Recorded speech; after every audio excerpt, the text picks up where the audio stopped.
నమస్తే, welcome to special drive. నేను పద్మ. తెలంగాణలో గ్రూప్ 1 మెయిన్స్ పరీక్ష చుట్టూ మరోసారి పెద్ద చర్చ హీటెక్కింది. 14 ఏళ్ల తర్వాత జరిగే ఈ పరీక్షలో ఎంతమంది క్వాలిఫై అయ్యారు, ఎవరు తప్పిపోయారు అన్న వివాదాలు మరోసారి న్యాయస్థానంలో దుమ్మురేపాయి. సింగిల్ బెంచ్ ఇచ్చిన సంచలన తీర్పు, ఇప్పుడు డివిజన్ బెంచ్ ప్రశ్నలు, అభ్యర్థుల ఆందోళనలు ఇలా ఒకదానిపై ఒకటి ముడిపడి స్టోరీ మరింత రసవత్తరంగా మారింది. ఇక ఈ క్రమంలో హైకోర్టు అన్ని అంశాలను పరిగణలోకి తీసుకోవాలని సూచిస్తూ విచారణను అక్టోబర్ 16 వాయిదా వేసింది. ఇప్పుడు గ్రూప్ 1 ఫలితాలపై నిరసనలు, న్యాయస్థానంలోని చర్చలు, యువతలో స్ఫూర్తి అన్నీ కలిసిపోయి తెలంగాణ భవిష్యత్తులో కీలక ఇంపాక్ట్ చూపనున్నాయి. గ్రూప్ 1 ఫలితాలు వెలువడినప్పటి నుంచి అభ్యర్థుల ఆందోళన ఆగలేదు. కొందరు క్వాలిఫై అయినా, కొందరు కాలేదన్న ఇరు వర్గాల వారు పరీక్షల్లో అవకతవకలు ఉన్నాయంటూ న్యాయస్థానాన్ని ఆశ్రయించారు. ఇక ఈ నేపథ్యంలో సింగిల్ బెంచ్ రివాల్యూషన్ ఆదేశించడం, టీజీపీఎస్సీ ఇంతవరకు నిబంధనలో లేని విధానం అని ప్రభుత్వం వాదించడం కొత్త మలుపు తిప్పింది. ఇంటిగ్రిటీ, బైస్ లాంటి సున్నితమైన పదాలను సింగిల్ బెంచ్ ఉపయోగించడం, ఆ పదాలకు ఆధారాలు ఏమిటో స్పష్టం చేయాలని హైకోర్టు ప్రశ్నలు సంధించడం ఇప్పుడు హాట్ టాపిక్ గా మారింది. ఇక 2014లో తెలంగాణ రాష్ట్రం ఏర్పడినప్పటి నుంచి ఇప్పటి వరకు ఒక్కసారి కూడా గ్రూప్ 1 రిక్రూట్మెంట్ జరగకపోవడం, 14 ఏళ్ల తర్వాత పరీక్షలు జరగడం, ఆ ఫలితాల చుట్టూ ఇంత పెద్ద వివాదం నెలకొనడం అభ్యర్థులను తీవ్రంగా ఆందోళనకు గురిచేస్తోంది. మేము చదివింది వృధా కాదా, ప్రభుత్వమే నిర్ణయం తీసుకోలేకపోతే మాకు న్యాయం ఎక్కడా అంటూ విద్యార్థులు ఆవేదన వ్యక్తం చేస్తున్నారు. ఒకవైపు ఉద్యోగాల కోసం ఎదురు చూస్తున్న యువత, మరోవైపు న్యాయస్థానంలో వాయిదాలు. ఈ గందరగోళం వల్ల గ్రూప్ 1 భర్తీ భవితవ్యం మళ్లీ అనిశ్చితిలో పడిపోయింది. ఇదే అంశానికి సంబంధించి మరింత విశ్లేషణ, వివరాలు అందించడానికి మనతో పాటు జూన్లో యాడ్ అవుతున్నారు సీనియర్ అనలిస్ట్ కోటేశ్వర గారు. నమస్తే అండి కోటేశ్వర గారు. నమస్తే. 14 ఏళ్ల తర్వాత జరిగిన ఈ గ్రూప్ 1 పరీక్ష చుట్టూ ఇంత వివాదం చెలరగడానికి ప్రత్యేకమైన కారణాలు ఏమనుకోవచ్చు అంటారు? ప్రత్యేకమైనటువంటి కారణాలు ఏమనుకోవడం అనేటువంటిది ఒక మీడియా సంస్థ ప్రతినిధిగా మీరు కానీ, లేకపోతే నేను కానీ చెప్పేటువంటి అభిప్రాయాలకి పెద్ద విలువ ఉండదు అనేటువంటిది ఈ సందర్భంగా మనం అర్థం చేసుకోవాలి. ఎందుకు అంటే ఇది కోర్టులో ఉన్నటువంటి, న్యాయస్థానంలో ఉన్నటువంటి అంశం. ఏ పరీక్ష జరిగిన తీరుతెన్నులు, లేకపోతే ఈ గ్రూప్ 1కి సంబంధించి తెలుగు మీడియం లేకపోతే ఇంగ్లీష్ మీడియం మార్కుల మధ్య వ్యత్యాసం, ఇలాంటి అనేకమైనటువంటి అంశాలు ప్రతి సందర్భంలో కూడా వస్తాయి. ఇప్పుడు కూడా అదొక అంశంగా ముందుకు వచ్చి వివాదాస్పదం అయిందనేటువంటిది మనం గమనించాలి. అందువలన సింగిల్ జడ్జి ఇచ్చినటువంటి ఆదేశాన్ని లేదా తీర్పుని ఇప్పుడు మరి డివిజన్ బెంచ్ స్టే ఇచ్చింది. ఈ స్టే ఇచ్చినటువంటి దాని మీద మళ్ళా వాదనలు, ప్రతివాదనలు ఇవన్నీ కూడా చెప్పుకోవడానికి మళ్ళీ అవకాశాలు ఉంటాయి. అందువలన గతంలో మేము చెప్పింది అన్ని పట్టించుకోలేదు, లేదా మాకు అటువంటి అవకాశం ఇవ్వలేదు అని అనుకునేటువంటి తరగతులు, అది టీజీపీఎస్సీ కావచ్చు, ఎవరైనా కావచ్చు, ఇప్పుడు సమగ్రంగా, ఎందుకంటే ఇంత చర్చ జరిగిన తర్వాత హైకోర్టులో చర్చ జరిగింది, వాద ప్రతివాదనలు, బయట కూడా చర్చ సాగింది. ఇప్పుడు సమగ్రమైనటువంటి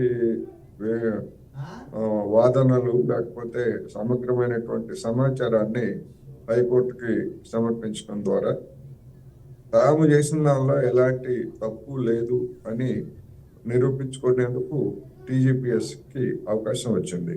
లేదు, పరీక్షలు నిర్వహించినటువంటి తీరులో అవకతవకలు ఉన్నాయి అని ఎవరైతే ఆరోపిస్తూ కోర్టుకు ఎక్కారో, లేదా దాన్ని విమర్శిస్తున్నారో అటువంటి వాళ్ళకి కూడా మరింతగా వాటిని వివరించడానికి కూడా అవకాశం ఉంటుంది. అందువల్ల అంతిమంగా హైకోర్టు మరి ఏం చేస్తుంది అనేటువంటిది మనం చూడాలి. ఒకవేళ హైకోర్టు డివిజన్ బెంచ్ ఇచ్చినటువంటి తీర్పుతోటి ఇంకా సంతృప్తి చెందకపోయేట్లయితే ఈ వివాదం సుప్రీంకోర్టు దాకా కూడా వెళ్ళడానికి అవకాశం ఉంది.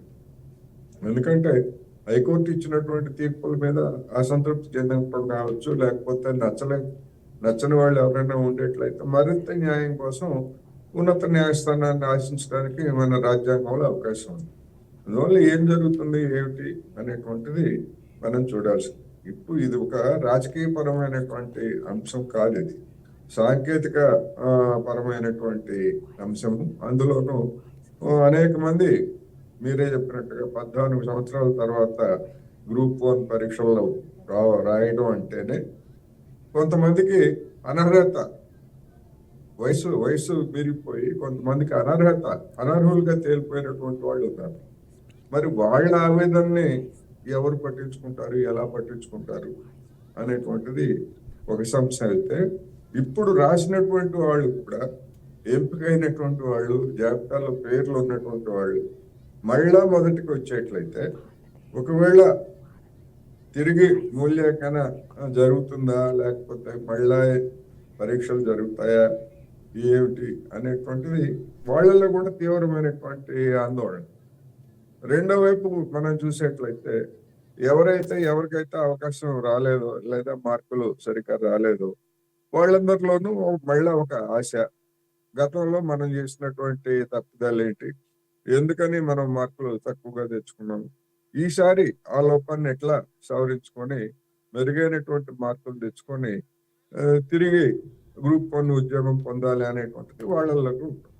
ఈ విధంగా ఆశ నిరాశలు, లేకపోతే రెండు వైపులా ఉన్నటువంటి దాన్ని మనం అర్థం చేసుకోవాలి. నా అభిప్రాయం ఏంటంటే ఈ వివాదానికి హైకోర్టు డివిజన్ పెంచి మరీ ఎక్కువ కాలం సాగదీయకుండా 1-2 వాయిదాలతోటి దాన్ని ముగించి ఒక వెంటనే దాని మీద తీర్పు ఇచ్చేట్లయితే బాగుంటుంది అనేది నేను చెప్పదలుచుకున్నాను. లేదు అలా కాకుండా ఇంకా ఎక్కువ కొత్త అంశాలు ఏమైనా వచ్చేట్లయితే వాటి మీద వాద ప్రతివాదాలు వీటన్నిటికి కూడా సమయం తీసుకునేటువంటి అవకాశం ఉంది. అందువల్ల ఏం జరుగుతుంది ఏంటి, వచ్చే నెల 16కి వాయిదా పడింది కనుక ఆ రోజు ఏం జరుగుతుంది, ఏ విధమైనటువంటి ప్రక్రియ మళ్ళీ మొదలవుతుంది అనేది మనం చూడాలి. అంటే ఇలా అభ్యర్థుల నిరసనలు కావచ్చు, కోర్టు వాయిదాలు కావచ్చు, ఇవన్నీ కలిపి ఎవరికి నష్టం కలిగిస్తాయి అనుకోవచ్చు? అటు అభ్యర్థులకు అంటారా, లేదంటే ప్రభుత్వానికి కావచ్చు అంటారా? ప్రభుత్వానికేమో నిర్వహణకు సంబంధించి ఇప్పుడు ప్రతిపక్షాలన్నీ కూడా ధ్వజమెత్తుతున్నాయి కదా, అవినీతి అక్రమాలు జరిగాయి, లేకపోతే ఉద్యోగాలను అమ్ముకున్నారు, ఇట్లాంటి ఆరోపణలన్నీ కూడా వస్తున్నాయి కదా. అందువల్ల ఇవన్నీ కూడా ఈ ఆరోపణలకు సంబంధించి వచ్చినటువంటి వాటిని నుంచి మరి ప్రభుత్వము, టీజీపీఎస్సీ, అదేవిధంగా అధికారంలో ఉన్నటువంటి కాంగ్రెస్ పార్టీ కూడా ఆ నిందను మోయాల్సి వస్తుంది. ఇది క్లారిటీ, దీని మీద ఒక క్లారిటీ వచ్చేంత వరకు. ఆ వచ్చిన తర్వాత అది ఒకటి. రెండోది, అప్పటి వరకు ఆందోళన మొత్తం ఒక వేలాది మంది కుటుంబాలు, అభ్యర్థులే కాదు వాళ్ళ కుటుంబాలు, బంధువులు, వీళ్ళందరిలో కూడా ఆసక్తి అనేటువంటిది, ఇవన్నీ అనేకమైనటువంటి సామాజిక, వ్యక్తిగతమైనటువంటి సమస్యలు కూడా దీనిలో ఇమిడి ఉంటాయనేది మనం గమనించుకోవాలి. అందుకని ఇప్పటి వరకు అయితే ప్రభుత్వం మీద, టీజీపీఎస్ మీద ఒక మచ్చ పడింది. సింగిల్ జడ్జి ఇచ్చినటువంటి దాని మీద స్టే ఇవ్వడంతో ఒక ఊరట.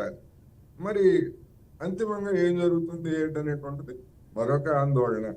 అటు ప్రభుత్వానికి, అధికార పక్షానికి, టీజీపీఎస్సీకి, అందరికీ ఇది ఒక ప్రతిష్టాత్మకమైనటువంటి అంశంగానే చూడాలి.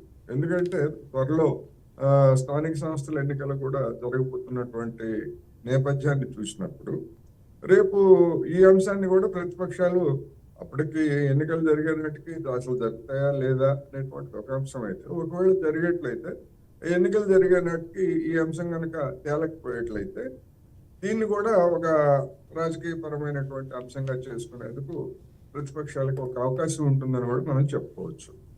అంటే తెలంగాణ రాష్ట్రం ఏర్పడినప్పటి నుంచి 2014లో ఏర్పడిన తర్వాత ఇప్పటివరకు కూడా ఈ గ్రూప్ 1 రిక్రూట్మెంట్ అనేది జరిగింది. సో జరిగిన దాన్ని బట్టి అభ్యర్థులు కొంచెం ఆనందం వ్యక్తం చేస్తూ ఎగ్జామ్ అటెంప్ట్ చేయడం జరిగింది. సో ఇప్పుడు ఇలా ఈ వివాదం రావడం, దీనివల్ల యువత యొక్క భవిష్యత్తుపై ఎలాంటి ప్రభావం పడే అవకాశం ఉందనుకోవచ్చు ఇలాంటి పరిణామాల వల్ల? నేను ఇంతకుముందు చెప్పినట్టుగా కొంతమందికి వయసు పెరిగిపోయి 14 సంవత్సరాల పాటు పరీక్షలు జరగకపోతే వయసు రీత్యా, అది ఎస్సీ ఎస్టీలు కావచ్చు, లేదా బీసీలు కావచ్చు, లేదా ఇతర ఓసీ కేటగిరీ వాళ్ళు ఎవరైనా కానీ ఏజ్ లిమిట్స్ అనేటువంటివి ఉంటాయి. అటువంటి ఏజ్ లిమిట్ దాటిపోయిన వాళ్ళందరిలో కూడా ఒక నిర్వేదం, అయ్యో మనకి మంచి అవకాశం కోల్పోయామైనటువంటిది దాన్ని ఎవరు తీర్చలేరు ఇప్పుడు. అయిపోయింది. వాళ్ళ భవిష్యత్తు ఇతర ఉద్యోగాల్లో చేరారా లేకపోతే నిరుద్యోగులుగానే ఉన్నారా ఏమిటి అనేటువంటిది అది మనం చెప్పలేము. వాళ్ళకి అటువంటి అవకాశం పోయింది. ఇప్పుడు ఎలిజిబిలిటీ ఉన్నటువంటి వాళ్ళు రాశారు. రాసిన తర్వాత ఈ విధమైనటువంటి ఇది మళ్ళా రావడం అనేటువంటిది వీళ్ళల్లో మరొక మానసికమైనటువంటి ఆందోళనకి కారణం అవుతుంది. అందుకని ఇలాంటి వాటికి గతంలో వివిధ రాష్ట్రాల్లో జరిగినటువంటి ఆ, పరీక్షల నిర్వహణ, నియామకాల తీర్పులు, అదేవిధంగా యూపీపీఎస్సిలో అనుసరిస్తున్నటువంటి విధానాలు, వీటన్నిటిని కూడా సమగ్రంగా పరిశీలించి ఫుల్ ప్రూఫ్ గా ఎక్కడన్నా తెలియకుండా ఒకటి అరా లోపం జరిగితే దాన్ని అర్థం చేసుకోవచ్చు. కానీ అటువంటి లోపాలకి అవకాశం లేకుండా నిర్వహించి త్వరగా సాధ్యమైనంత త్వరగా ఇవ్వాల్సినటువంటి అవసరం ఉన్నది. లేకపోయేట్లయితే జరిగేది ఏమిటి అంటే ఒకవేళ మళ్ళా పరీక్షలు జరగాల్సి వచ్చినా లేదా ఇంకోటి వచ్చినా జరగాల్సి వచ్చినా కానీ అంతిమంగా లబ్ధి పొందేది ఎవరు అంటే శిక్షణా సంస్థలు. భారీ మొత్తాల్లో వసూలు చేస్తున్నటువంటి శిక్షణా సంస్థలు ఒకవేళ పరీక్షలు ఏ కారణంతో అయినా రద్దయ్యేట్లయితే మళ్ళా వాళ్ళ పంట పండినట్లే. అదేవిధంగా నిరుద్యోగుల జేబులు చిల్లుబడినట్లే నిరుద్యోగం అనేటువంటిది మనకు అర్థం చేసుకోవచ్చు. అంటే ఇలాంటి పెద్ద పరీక్షల్లో అవకతవకలు జరగడం వల్ల అంటే ప్రజలకి ఇలాంటి వాటిపై అంటే ప్రభుత్వంపై విశ్వాసం కోల్పోయే అవకాశం లేకపోలేదంటారా? ఎందుకంటే దీనికోసమే ప్రతి ఒక్కరూ వెయిట్ చేసే అంశం. సో ఇలాంటి చాలా కేర్ఫుల్గా చాలా జాగ్రత్తగా నిర్వహిస్తారనే విషయం అందరికీ తెలిసిందే. కానీ దీని మీద ఇప్పుడు వస్తున్న విమర్శలు కావచ్చు, ఏవైతే వివాదాలు వస్తున్నాయో ఇవన్నీ కావచ్చు, దీనివల్ల ప్రజల విశ్వాసం కోల్పోయే అవకాశం లేకపోలేదంటారా? ఇవి ఒక 500 పోస్టులకి సంబంధించినటువంటి అంశం ఇది. ఇవి కాకుండా ఇతర ఉద్యోగాలు, టీచర్ల పోస్టులు కావచ్చు, లేదా ఇతర ఉద్యోగాలు కావచ్చు, లేదా పోలీస్ కానిస్టేబుల్స్, ఎస్ఐలు, ఇవన్నీ కూడా కొన్ని వేల మంది నియామకం జరిగేటువంటి వాటిల్లో కూడా ఈ విధమైనటువంటి లోపాలు కనుక జరిగేట్లయితే ఆందోళన లేకపోతే ఆవేదన లేదా మీరు చెప్పినట్టుగా అసంతృప్తి లేదా ప్రభుత్వాల మీద వ్యతిరేకత అనేటువంటిది ఇంకా ఎక్కువగా ఉంటుంది. ఇప్పుడు గతంలో బీఆర్ఎస్ మీద అది ఓడిపోవడానికి యువతలో వచ్చినటువంటి అసంతృప్తి కూడా ఒక కారణం కదా. ఎందుకంటే వాళ్ళు గ్రూప్ 1 కావచ్చు, లేదా ఇతర ఉద్యోగాలకు సంబంధించి కావచ్చు, డిఎస్సి కావచ్చు, ఇవన్నీ కూడా సక్రమంగా నిర్వహించలేదు. అందుకని యువతలో తీవ్రమైనటువంటి నిరాశ. మరి ఒక ప్రత్యేకమైనటువంటి రాష్ట్రాన్ని ఏర్పాటు చేసుకొని నిధులు, నియామకాలు అనేటువంటి ఒక నినాదం, ఈ నియామకాల్లో భాగంగా మరి 10 సంవత్సరాల పాటు గ్రూప్ 1 ఎగ్జామ్స్ ని మరి ఎందుకని బీఆర్ఎస్ పాలకులు నిర్వహించలేకపోయారు? ఇలాంటి అనేకమైన డెఫినెట్ గా ఉంటాయి. రాజకీయ పరమైనటువంటి నష్టాన్ని అధికారంలో ఉన్నటువంటి పార్టీలు సరిగ్గా నిర్వహించకపోయినా లేదా అవకతవకలు జరిగినా కానీ ఖచ్చితంగా అధికారంలో ఉన్నటువంటి పార్టీలకి అది మైనస్ పాయింట్ అవుతుంది. అందుకనే నేను ముందే చెప్పినట్టుగా ఇది ఒక టీజీపీఎస్సీకి ఇవాళ ఒక తాత్కాలికమైనటువంటి ఓర్టే. అంతిమంగా కనుక మళ్ళా డివిజన్ బెంచ్ సింగిల్ జడ్జి ఇచ్చినటువంటి దాన్ని ఈ డివిజన్ బెంచ్ కూడా నిర్ధారించి దాని ప్రకారమే జరగాలి అని కనుక ఇచ్చేట్లయితే ఖచ్చితంగా అధికారంలో ఉన్నటువంటి టీజీపీఎస్సీ కంటే అధికారంలో ఉన్నటువంటి పార్టీ మీదనే జనం ఎక్కువగా ఆరోపణలు చేసేటువంటి అవకాశం ఉంది. అందుకని ఏం జరుగుతుంది ఏమిటి అనేటువంటిది మనం చూడాల్సి ఉంది. అంటే ఇలాంటి పెద్ద పెద్ద పరీక్షలకు సంబంధించి అవకతవకలు జరగకూడదంటే ముందుగానే ఎలాంటి జాగ్రత్తలు తీసుకుంటే మంచిదంటారు ఫస్ట్ నుంచే కూడా? ఎందుకంటే ఇలాంటి వివాదాలు మరొకసారి కలగకుండా ముందు జాగ్రత్తలు అంటే ఇప్పుడు పరీక్షా పత్రాల రూపకల్పన దగ్గర నుంచి, అదే విధంగా ఇప్పుడు వచ్చినటువంటి ఒక సమస్య ఏంటి, తెలుగు మీడియంకిను ఇంగ్లీష్ మీడియంకి మూల్యాంకనంలో లోపాలు వచ్చాయన్నారు. మరి అటువంటి లోపాలు జరగకుండా, ఎందుకంటే మామూలు యూనియన్ పబ్లిక్ సర్వీస్ కమిషన్ దానిలో కూడా హిందీ లేకపోతే ఇంగ్లీషు ఇతర భాషల్లో రాయడానికి అవకాశం ఉంది. మరి అక్కడ వాటిని ఎలాంటి వివాదాలు లేకపోతే ఈ విధమైనటువంటి మార్పుల తేడా అంటే ఆ, భాష మీడియం తేడాతోటి లేకుండా ఏ విధమైనటువంటి జాగ్రత్తలు తీసుకున్నారు ఏమిటి అనేటువంటిది వాటిని అధ్యయనం చేయాలి. ఆ అధ్యయనం చేసి దాన్నే అది కనుక ఫుల్ ప్రూఫ్ గా ఉంది, శాస్త్రీయంగా ఉంది, ఎలాంటి అవకతవకలకి అవకాశం లేకుండా, లేకపోతే ఏ భాష ఏ మీడియంలో రాసిన వాళ్ళకైనా కూడా అన్యాయం జరగదు అనేటువంటి ఆ, అవగాహన కనుక ఉండేట్లయితే అలాంటి వాటిని అడాప్ట్ చేసుకోవచ్చు. అదేవిధంగా ఇతర రాష్ట్రాల్లో కూడా పబ్లిక్ సర్వీస్ కమిషన్లు ఉన్నాయి, ఆయా రాష్ట్రాల పబ్లిక్ సర్వీస్ కమిషన్లు ఉన్నాయి. మరి వాళ్ళు అనుసరిస్తున్నటువంటి పద్ధతులు ఏమిటి? ఎగ్జామినేషన్స్ దగ్గర నుంచి అన్ని రకాలు అధ్యయనం చేసి సమగ్రమైనటువంటి దాన్ని ఒక నిపుణుల కమిటీని వేసి ఆ కమిటీ చేసేటువంటి సూచనల ఆధారంగా చర్యలు తీసుకోవచ్చు. అందుకని ఇప్పుడు ఒక జర్నలిస్ట్ గా జరుగుతున్నటువంటి అవకతవకల గురించి వాటి గురించి మనం చెప్పగలం తప్ప నిపుణులు తేల్చాలి. ఆ రంగంలో ఉన్నటువంటి మాజీ టీజీపీఎస్ సభ్యులు కావచ్చు, లేదా ఇప్పుడు ఉన్నటువంటి వాళ్ళు కావచ్చు, లేదా రిటైర్ అయినటువంటి సివిల్ సర్వీసెస్ ఉన్నతాధికారులు కావచ్చు, ఇట్లాంటి వాళ్ళందరూ వాళ్ళతోటి ఒక కమిటీని వేసి వివిధ రాష్ట్రాలు యూపీఎస్సి యూపీపీఎస్సి అధ్యయనం చేయడం ద్వారా దాన్ని చేయాలి అనేది మనం చెప్పచ్చు. ఎందుకంటే ఈ ఎగ్జామ్ కోసం వాళ్ళు చాలా సంవత్సరాల నుంచి కష్టపడి ఉండొచ్చు. రాక ఒక 14 సంవత్సరాల తర్వాత ఈ గ్రూప్ 1కి సంబంధించి రిక్రూట్మెంట్ రావడం, దానికోసం కష్టపడి వాళ్ళు ప్రిపేర్ అయ్యి ఎగ్జామ్ రాసి రిజల్ట్ వచ్చి అందులో ఒకే ఒక అడుగు ముందుకేసాం పాస్ అయ్యాం అనుకున్న వాళ్ళందరూ అభ్యర్థులు ఎవరైతే సెలెక్ట్ అయిన అభ్యర్థులు ఉన్నారో వాళ్ళందరూ ఇప్పుడు ఒక క్వశ్చన్ మార్క్ కదా, వాళ్ళలో ఇప్పుడు మరొక టెన్షన్ స్టార్ట్ అయినట్టు కాదంటారా? దీన్ని బట్టి చూస్తే వాళ్ళు ఒక నిరాశ నిస్పృహ అన్ని వచ్చే అవకాశం లేకపోలేదంటారా? ఎస్పెషల్లీ కుటుంబ సభ్యులు కూడా. ఖచ్చితంగా ఖచ్చితంగా అది వాళ్ళ యొక్క సరే మళ్ళా కావాలంటే ఏదో విధంగా అప్పో సప్పో చేసి శిక్షణ పొందుదామని అనుకుంటారు. కానీ ఇది రద్దయితే వాళ్ళ మీద వచ్చేటువంటి మానసిక ఒత్తిడి అనేటువంటిది మామూలుగా ఉండదు కదా. ఒక గ్రూప్ 1 ఉద్యోగానికి ఎంపిక అయ్యాము అనేటువంటిదే పెద్ద కాన్ఫిడెన్స్. అటువంటి కాన్ఫిడెన్స్ ని దెబ్బతీసే విధంగా ఈ నియామకాలు ఈ పరీక్షలు కనుక రద్దయ్యేట్లయితే మానసికంగా కుంగిపోయేటువంటి అవకాశం ఉంది. అందువల్ల గతంలో ప్రతిభ చూపినటువంటి వాళ్ళు మళ్ళా పరీక్ష రాయాల్సి వచ్చేసరికి అదే ప్రతిభని మళ్ళా చూపిస్తారనేటువంటి గ్యారంటీ కూడా లేదు.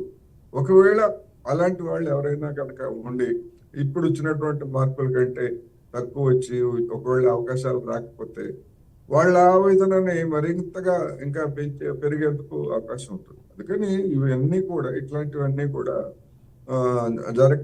జరిగినటువంటి పరీక్షలు, అందులో ఈ విధమైనటువంటి వివాదాలతోటి కనుక అయ్యేట్లయితే మానసికంగా కూడా దెబ్బతినేటువంటి అవకాశం ఖచ్చితంగా ఉంటుంది. ఇది ఎవరికి ఏ సమాజానికి ప్రభుత్వానికి ఎవరికి కూడా మంచిది కాదనేది మనం చెప్పుకోవాలి. ఓకే, ఇలాంటి పరిస్థితుల్లో వారు ఎవరైతే అభ్యర్థులు ఇందులో సెలెక్ట్ అయిన వాళ్ళు ఉన్నారో వాళ్ళకి కావచ్చు, వాళ్ళ కుటుంబ సభ్యులు కావచ్చు, మీరు ఇచ్చే సలహా సూచనలు ఏంటి? ఎందుకంటే ఇప్పుడున్న క్లిష్ట పరిస్థితుల్లో మనం ఏమీ చెప్పలేని పరిస్థితి వాళ్ళకి, ఒక ఓదార్పు మాటలు తప్ప. ఇప్పుడు ఉన్నటువంటి పరిస్థితుల్లో పరీక్షల నిర్వహణలో అవకతవకలు లేదా అనేక అడ్డంకులను దాటి వచ్చినటువంటి వాళ్ళందరూ కూడా ఒకవేళ ఏ అవాంఛనీయమైనటువంటి లేదా వాళ్ళ దృష్టిలో అవాంఛనీయం అంటే ఇప్పుడు పరీక్షలు రద్దు, లేకపోతే నియామకాలు రద్దు, మూల్యాంకనం రద్దు, ఇలాంటివన్నీ కూడా వాళ్ళు కోరుకునేటువంటివి కాదు. ఎంపికైనటువంటి వాళ్ళు, ఎంపిక కానటువంటి వాళ్ళు కోరుకునేటువంటివి. అందుకని ఎంపికైనటువంటి వాళ్ళు అవాంఛనీయం అనుకున్నటువంటి ఒకవేళ తీర్పు కనుక వచ్చేట్లయితే మానసిక స్థైర్యం కోల్పోకూడదు. ఒకటి, వాళ్ళకి కుటుంబ సభ్యులు వెన్నుదన్నుగా ఉండాలి, లేదా ఇతర మిత్రులు కావచ్చు, శ్రేయోభిలాషులు ఎవరైనా కానీ వాళ్ళకి మళ్ళీ ధైర్యం ఇచ్చి మీరు ఆల్రెడీ ఒకసారి మీరు విజయం సాధించారు, మీరు మళ్ళా మరింత మెరుగైనటువంటి విజయాన్ని సాధిస్తారు అనేటువంటి ఒక భరోసాని అటువంటి వాళ్ళకి ఫైనల్ గా తీర్పు వచ్చిన తర్వాత ఒకవేళ రద్దు అయితే రిఫండ్స్ ఇవన్నీ కూడా ఉంటాయి. అందుకని అలాంటి వాతావరణం ఆ సభ్యులందరికీ ఉండాలి. అదేవిధంగా పరీక్షల్లో గతంలో ఫెయిల్ అయినటువంటి వాళ్ళు ఆల్రెడీ బాధపడుతున్నారు, మనం అందుకని తెచ్చుకోలేకపోయామని. వాళ్ళు కూడా మళ్ళా ప్రయత్నం చేసి మరొకసారి తమ యొక్క భవిష్యత్తును కూడా ఏదైనా వాళ్ళు మళ్ళా పరీక్ష నిర్వహించాల్సి వస్తే వాళ్ళకి కూడా ఇంకొక అవకాశం వచ్చింది కనుక వాళ్ళు కూడా అదే విధమైన స్థితిలో ఉంటారు. అందుకని రెండు పక్షాలు ఉన్నాయి. ఒకటి మెజారిటీ, రానటువంటి వాళ్ళు మెజారిటీ, వచ్చినటువంటి వాళ్ళు మైనారిటీ. Yeah. ఎవరికి ఇప్పుడు వచ్చినటువంటి వాళ్ళకి అది రద్దయితే Okay. చాలా తీవ్రమైనటువంటి పరిణామం. అందుకని ఎవరి భరోసా వాళ్ళు అనేటువంటిది ఉండాలి. ఎవరు కూడా మానసికమైనటువంటి స్థైర్యాన్ని కోల్పోకూడదు అనేది మనం చివరిగా చెప్పుకోవచ్చు. Okay, right. థ్యాంక్ యూ అండి కోటేశ్వర గారు, మంచి వివరణ విశ్లేషణ ఇచ్చినందుకు థ్యాంక్ యూ సో మచ్ అండి. రైట్, ఈ గ్రూప్ 1కి సంబంధించి ఎవరైతే అభ్యర్థులు సెలెక్ట్ అయ్యారో వాళ్ళందరిలో కూడా ఒక టెన్షన్ నెలకొందని అనుకోవాలి. ఎందుకంటే అది పునర్మూల్యాంకనం అయితే పర్వాలేదని కొంతమంది అనుకుంటే కనుక రీకండక్ట్ చేయాలంటున్నారు. సో దేని చేసినా సరే ఇన్ కేసు ఇప్పుడు వచ్చిన ఫలితాలు తారుమారు అవ్వచ్చు, లేదంటే అవే ఫలితాలు కొనసాగించవచ్చు కూడా. సో ఈ నేపథ్యంలో అభ్యర్థులందరూ కూడా చాలా టెన్షన్లో ఉన్నట్టుగానే అర్థమవుతుంది. చూద్దాం ఎలాంటి పరిణామాలు ముందు వీటికి సంబంధించి ఎలాంటి పరిష్కార మార్గాలు రాబోతున్నాయో. ఇది వాళ్ళ special drive. Keep watching BRK news Telugu సత్తా.